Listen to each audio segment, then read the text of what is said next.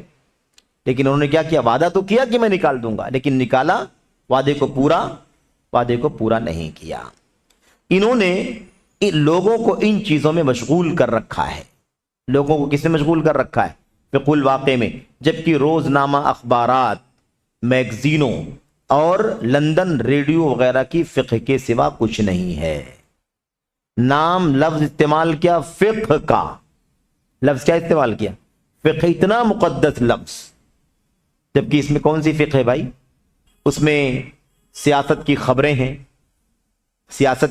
خبریں ہیں، جو ڈیلی نیوز پیپر ہوتے ہیں وہ ساری باتیں اس کے اندر ہوتی ہیں، کس نے کیا لکھا، کس نے کیا بیان دیا، میگزین چھپتے ہیں، اور لندن کی ریڈیو سے یعنی BBC، وہاں سے کیا کچھ باتیں ہو رہی ہیں اسی کو بتانے، اسی کا نام کیا رکھا ہے، فقہ الواقع، سیاست کی خبریں۔ اچھا، بہرحال شیخ کہہ رہے ہیں، نیچے دیکھیے اس کتاب کا سوال، دیکھیے اس کتاب میں سوال نمبر 3 کا جواب اور اس کا حاشیہ، جو اس سے پہلے گزر چکا، ہم لوگوں نے پڑھا ہے، یعنی فقہ الواقع کا معنی وغیرہ بتایا گیا ہے وہاں پر، جو ہم لوگوں نے بالکل شروع میں پڑھا تھا کافی پہلے۔ قارئین کرام غور کریں کہ یہ سب ایک ہی انداز اور ایک ہی معنی کی باتیں کرتے ہیں، کون کون، سبھی، سفر الحوالی ہوں یا کون ہو، یا سلمان بن فہد العودہ ہوں یا ناصر بن سلیمان العمر ہوں، یہ سب کے سب ایک ہی انداز کی باتیں کرتے ہیں، جبکہ یہ مغرب میں ہے اور وہ سعودی عرب کے شمال میں رہتا ہے۔ اس قسم کے لوگ بکثرت ہیں، شیخ کیا کہتے ہیں، اس قسم کے لوگ بکثرت ہیں، یعنی یہی 2-4 لوگ نہیں ہیں، ایسے لوگ بہت سارے ہیں۔ اللہ کے سوا کسی کو کوئی اختیار و تصرف نہیں ہے، یعنی اللہ تبارک و تعالیٰ کے حکم کے بغیر کوئی کچھ بگاڑ نہیں سکتا۔ ہیں ایسے بہت سارے لوگ، لیکن ساری طاقت کس کے پاس ہے؟ اللہ کے پاس۔ سارا تصرف کس کے پاس ہے؟ اللہ تبارک و تعالیٰ کے پاس۔ اس کے بعد کہتے ہیں یہ اور اس جیسے سیاسی برانگیختگی کرنے والے اور فتنوں کی آگ بھڑکانے والے دیگر لوگوں کا، یہ لوگ جن کا نام لیا گیا، یہ لوگ اور ان جیسے اور لوگ جو سیاسی طور پر بھڑکانے کا کام کرنا چاہتے ہیں، ان لوگوں کا منشا یہ ہے کہ ہمارے ملک کے کبار علماء جیسے امام ابن باز، ابن عثیمین، فوزان، لوحیدان، غدیان اور ان کے بقیہ علماء برادران کے نائب اور جانشین بن جائیں۔ کیا چاہتے ہیں بھائی؟ کیا کہا اس سے پہلے؟ کہا ہے کہ ایک کی عمر زیادہ ہو چلی ہے، اب وہ جانے والا ہے، اب دیکھو اس کی جگہ پر کون آتا ہے، یعنی کوئی اور آئے گا، ہم کو وہاں پر جانے کا موقع نہیں ملے گا، ہمیں وہ عہدہ نہیں ملے گا۔ اس لیے صاحب کیا کہتے ہیں، ان کا منشا یہ ہے کہ یہ اخوانی ذہنیت کے لوگ، خارجی ذہنیت، تکفیری ذہنیت کے لوگ ہمارے ملک کے کبار علماء جیسے ابن باز، ابن عثیمین، فوزان، لوحیدان، غدیان اور ان جیسے بقیہ علماء برادران کے نائب اور جانشین بن جائیں، یعنی شیخ بن باز کی وفات ہو تو یہ آ جائیں، فلاں کی وفات ہو تو یہ ذمہ دار بنا دیے جائیں، فلاں کی وفات ہو تو یہ ذمہ دار، ایسا یہ لوگ چاہتے ہیں۔ اللہ تعالیٰ حفاظت فرمائے۔ بہرحال میں نام نہاد فقہ الواقع کے داعیان سے پوچھنا چاہتا ہوں، اور یہ بہت تاریخی بات شیخ پیش کر رہے ہیں، 2-3 لائنوں میں بہت اہم بات ہے، اس پر غور کریں۔ کیا پوچھنا چاہتا ہوں؟ ذرا بتاؤ، یہ شیخ جمال کہہ رہے ہیں، ذرا بتاؤ کہ خلیجی جنگ میں واقع کو سب سے زیادہ سمجھنے والا کون تھا؟ خلیجی جنگ جب ہو رہی تھی، جب سعودی حکمرانوں نے امریکہ سے مدد مانگ لی تھی، اس وقت یہ سارے اخوانی، سارے خارجیوں نے کفر کا فتویٰ لگا دیا تھا اور بہت ساری باتیں کی تھیں، کتنا غلط ہے یہ، اور کافروں سے مدد دی جا رہی ہے، یہ ہے فلاں ہے، حاکم کے خلاف۔ اور جو علماء فتویٰ دیے تھے کہ ہاں ایسے نازک حالات میں امریکہ سے بھی مدد دی جا سکتی ہے، کفار سے مدد دی جا سکتی ہے، تو اس فتوے کے خلاف اخوانیوں نے پورا اشتعال کھڑا کر دیا تھا۔ اسی کی طرف اشارہ کر رہے ہیں شیخ کہتے ہیں ذرا بتاؤ کہ خلیجی جنگ میں واقع کو سب سے زیادہ سمجھنے والا کون تھا؟ یہ کیا بول کر کے آئے؟ یہ تو بول کر کے آئے ہیں نا کہ تم عالم ہو، پڑھا لکھا رہے ہو، درس دے رہے ہو، سب کچھ ٹھیک ہے، لیکن فقہ الواقع کی معرفت آپ کو نہیں ہے، ہم آپ کو کمپلیٹ کریں گے بتا کے۔ یعنی آپ لوگ حالات کو نہیں جانتے، سیاست کے مسائل کو نہیں جانتے ہیں، ہم آپ کو سیاسی مسائل بتائیں گے، یہ کہہ کر کے آئے تھے نا۔ شیخ جمال کہتے ہیں تم اپنے آپ کو بہت زیادہ سیاست کے حالات پر نظر رکھنے والا سمجھتے ہو اور ان کبار علماء کی تنقیص کرتے ہو، یہ بتاؤ کہ جب خلیجی جنگ ہو رہی تھی اس وقت واقع کی معرفت رکھنے والا سب سے زیادہ کون تھا؟ تم زیادہ واقع کو جاننے والے تھے یا کبار علماء بورڈ کے ممبران واقع کو زیادہ جاننے والے تھے؟ توفیق پانے والا اور درستی پانے والا کون تھا؟ توفیق مند اور درستی کو پانے والا کون تھا؟ کیا تم تھے یا کبار علماء بورڈ؟ کون تھا بھائی؟ تم تو مخالف تھے، مدد نہیں لینا ہے، اور کبار علماء بورڈ کے اور کی ممبران فتویٰ دے رہے تھے کہ نہیں، مدد لینا جائز ہے حالات کے حساب سے۔ تو تم زیادہ حالات کو جانتے تھے یا کبار علماء بورڈ کے ممبران حالات کو زیادہ سمجھتے تھے؟ جب ان لوگوں نے، دیکھیے، جب انہوں نے ظالم کی سرکوبی اور ظلم کی روک تھام کے لیے امریکہ وغیرہ سے مدد لینا جائز قرار دیا تھا، کبار علماء بورڈ حالات کو سمجھتا ہے۔ فقہ الواقع حالات کی نزاکت کو کہا جاتا ہے، سیاست کی باتوں کو نہیں کہا جاتا۔ حالات کی نزاکت کو فقہ الواقع کہتے ہیں، نہ کہ سیاست کو فقہ الواقع۔ اور کیا کہا؟ اور کیا تم نے اس وقت کو بھلا دیا؟ کیا تم اس وقت کو بھول گئے جب تم نے اپنی گول مول عبارتوں والی تقریروں اور باتوں میں کبار علماء بورڈ کے فیصلے کا معارضہ کیا تھا؟ شیخ جمال یاد دلا رہے ہیں کہ تم نے بہت ساری باتیں اشارے کنائے میں گول مول انداز میں کھل کر کے نہیں آتے تھے ڈر کے مارے، لیکن گول مول انداز میں ہے نا کبار علماء بورڈ کے فیصلے کا کیا کر رہے تھے؟ اپوز کر رہے تھے، اور تم سمجھ رہے تھے کہ تمہاری حرکتوں کو کوئی نہیں سمجھ رہا ہے۔ شیخ جمال نے سارا راز کھول دیا کہ نہیں کھول دیا؟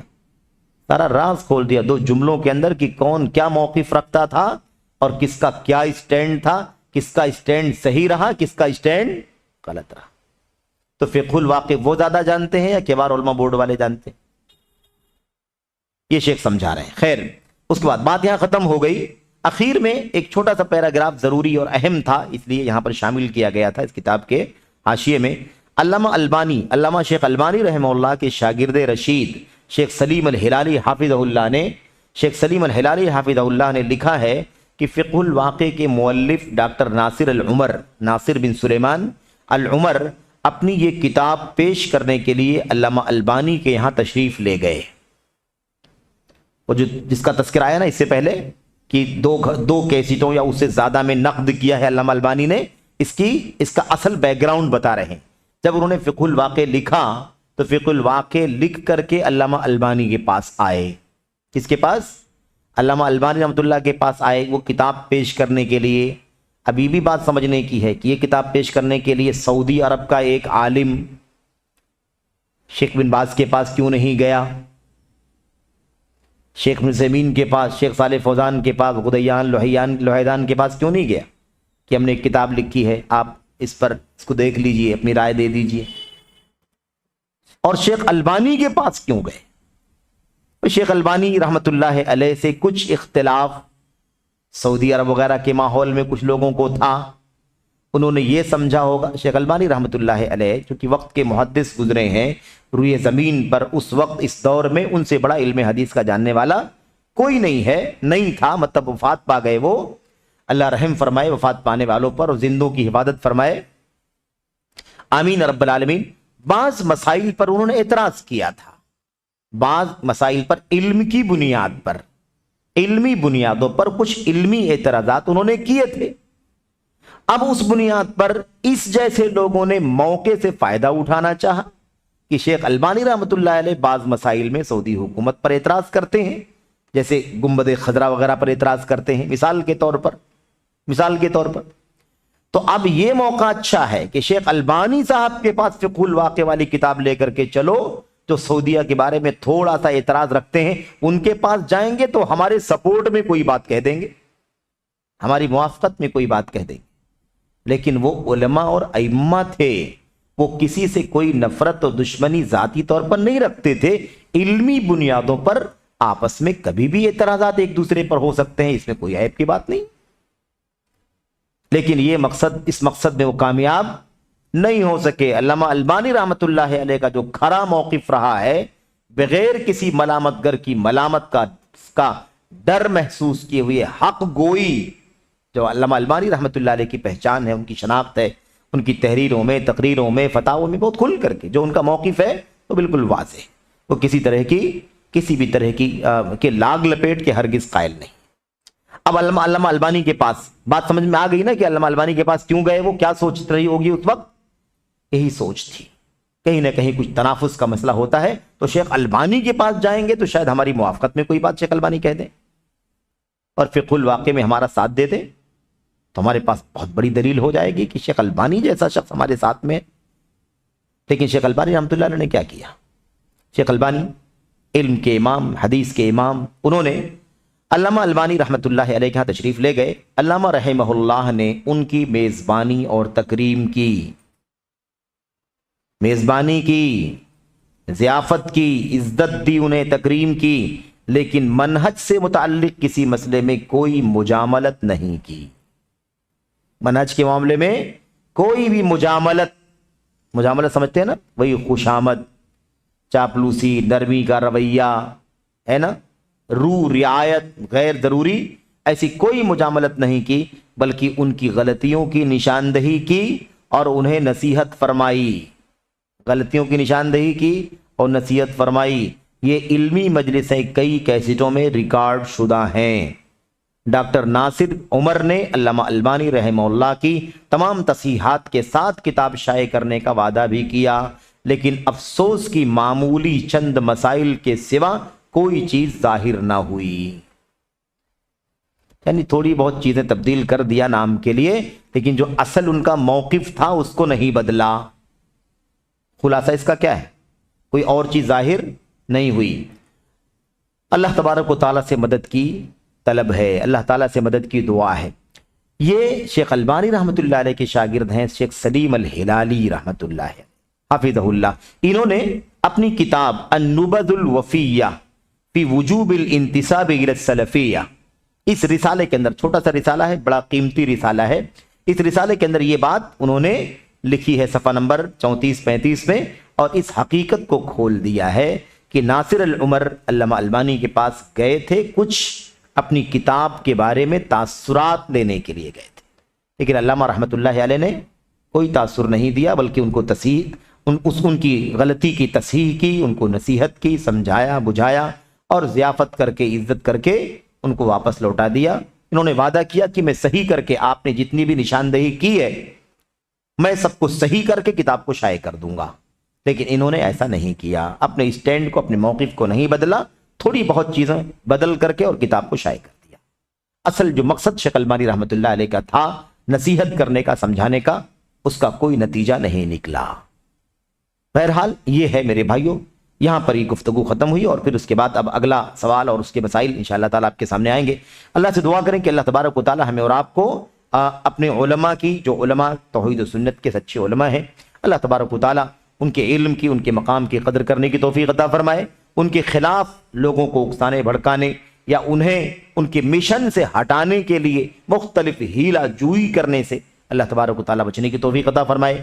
حکمرانوں کے خلاف ہمیشہ خیرخواہی کا، نصح کا جذبہ ہونا چاہیے، بھلائی کی ہی سوچ ہونی چاہیے، گرچہ ان سے غلطیاں ہو رہی ہوں تب بھی ہمارا کام یہ ہے کہ ہم توحید و سنت کے جو علمبردار ہیں، خصوصیت کے ساتھ ہماری ذمہ داری ہے کہ ہم انہیں اصول کتاب اور اصول سنت کے مطابق ہی نصیحت کرنے اور سمجھانے کا راستہ بتلائیں۔ بغاوت کی کوئی بات، اکسانے کی کوئی بات، بھڑکانے کی کوئی بات، اس کی ہرگز گنجائش نہیں ہے۔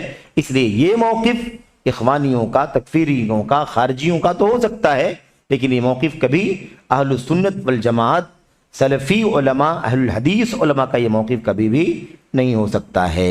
اس لیے ہمیں سمجھنے کی ضرورت ہے۔ اللہ سے دعا ہے کہ اللہ تعالی ہم سب کو یہ باتیں سمجھنے کی اور اس کے مطابق عمل کرنے کی توفیق عطا فرمائے۔